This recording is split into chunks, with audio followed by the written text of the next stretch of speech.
Hey guys, Ryan here. In today's video, we're going to be talking about the most broken gun in all of Warzone right now, the PPSH. I'm going to be going over the best attachments, I'm going to be going over the best guns you should be using with the PPSH, and pretty much everything in between.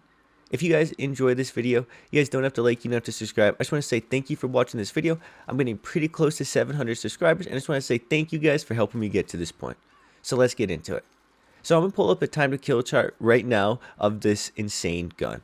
So as you can guess, that orange line ahead of all of the other fastest killing SMGs in the game is going to be the PPSH with this build. On that list, I have the Owen gun, the Lapa, and the MP40, which are all the other fastest killing SMGs in the game, and they cannot compare to this broken PPSH. I'm pulling up the build for this gun right now, but pretty much, guys, there has never been a gun that kills that quick, that has 71 rounds, that is this mobile. It has pretty much never happened. This is the best gun in Warzone, and it might be one of the best guns in Warzone history, and it is guaranteed to get a nerf. The nerf could happen tomorrow, it could happen today, it could happen pretty much anytime, so do be checking the comments, because I will be putting into the comments in a pinned comment saying when it does get nerfed and the changes to it. I am sure this gun is still going to be good after the nerf, but I promise you guys, they did not intend for this gun to kill as fast as it does. When people look at the time to kill chart and you compare it to almost any other gun, pretty much even in the history of Warzone, there is no comparison for how quick this thing kills. This thing is 100% the single best gun in Warzone right now. However, the real question is what should you run it with? And I'm going to pull up three options right now. First, we're going to have the Cold War AK. Second, we're going to have the Automaton. And third, we're going to have the Bren.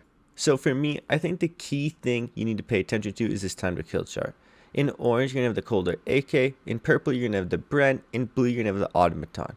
So immediately looking at that, it's easy to assume the Automaton is the weakest of the three and maybe the worst, but that's not necessarily true, because when you're talking about long range gunfights, it's a lot more about if you can hit your shots. So while the Automaton may be weaker in some way in terms of sheer damage, it is easily the easiest of the three to hit your shots with. But on the flip side, the Cold War AK and the Bren have a little bit more damage that comes at the cost of higher recoil. I found that the Cold War AK is absolutely insane in all reality. But for some people, the recoil on either the Cold War AK or the Bren is going to be too much for them to handle, and I would not blame anyone for thinking that. But if you can hit your shots with either of those guns, it may be worth it to run it over the Automaton. The next thing I kind of want to talk about is if it's worth pairing it with the sniper, and exactly kind of how you want to play with this gun. Because of its supreme dominance up close, you kind of generally want to avoid long range gunfights, and that's where I find snipers are a little bit bad for the PPSH. I don't want to say it's not good as a sniper support and it's not good to run a sniper with it, because I do really find that the Kar 98 and the Swiss really match the playstyle of this PPSH. But what I also will say is this. It's super easy to get caught up sniping, when in reality, when you have this gun, you need to be pushing teams with full out aggression. This gun is insane between 0 and 10 meters, and that's where you need to capitalize. You need to be shortening the distance between you and your opponents at almost all times to maximize the potential of this gun. It is super easy to get caught up in pointless long distance fights with the sniper. They're just going to waste plates, waste time, and just overall ruin the purpose of the gun. The other kind of big downside with this is you will be on the mini-map if you do not run subsonic.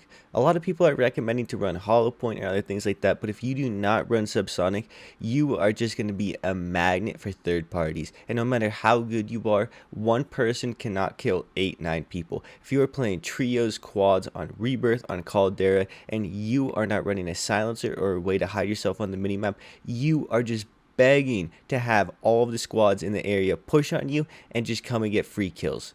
But despite all of that, despite its downsides, whatever I may have covered, this gun is easily so broken that it's unfortunate, because if you aren't running it, you're going to just feel a little bit outclassed.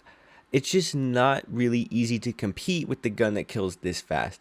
Pretty much in all other regards, the SMG meta is extremely balanced. If you remove this outlier of a gun, the meta is extremely good for SMGs. All of the guns have different strengths, they have different feels, everything, it just kind of works out in terms of balance. But this just ruins it. This thing is so good in so many different ways that it's pretty much just pointless to run almost any other SMG. And when you're talking about sniper supports and other close range guns, they're almost made invalid, because if you run into this PPSH up close and you don't have it, you're just gonna die. So you pretty much need to use this as a sniper support, and that's something I really dislike, because I just don't think that it should be necessary when you're talking about a gun. I hate when a gun feels like it's necessary to run, and I really think that this PPSH is definitely at that point. If you are not running it, I just genuinely don't know how you can compete with it. It's not that it's, oh man, it's gonna easily 1v4 wipe whole squads, but the reality of it is this thing is just gonna slap almost anyone in a 1v1. If you don't have this and you run into someone with it, you're just gonna die. And I hate when guns are like that. We have all known those really terrible times when there's just one gun that dominates a meta, and the one thing that I hope and the one thing I think is this gun's gonna get nerfed pretty quickly. While it is super good, while this gun is outright one of the best SMGs in the entire game, if not the entire history of Warzone, I do think its time is going to be short-lived and it will inevitably get nerfed. Anyways guys, I hope you enjoyed this video. I am trying to somewhat keep my videos a little shorter sometimes, especially when it's just primarily focused on one gun. I just find that so many times videos get overloaded, they get bloated with things, and yada yada yada, like I'm kind of doing right now. It's easy to just ramble and go on forever. I just want to say thank you for watching this video. If you guys enjoy content like this, do consider subscribing, do consider leaving a like. I just want to say, once again, thank you for watching. It's been Ryan. Hope you have a good day. Peace.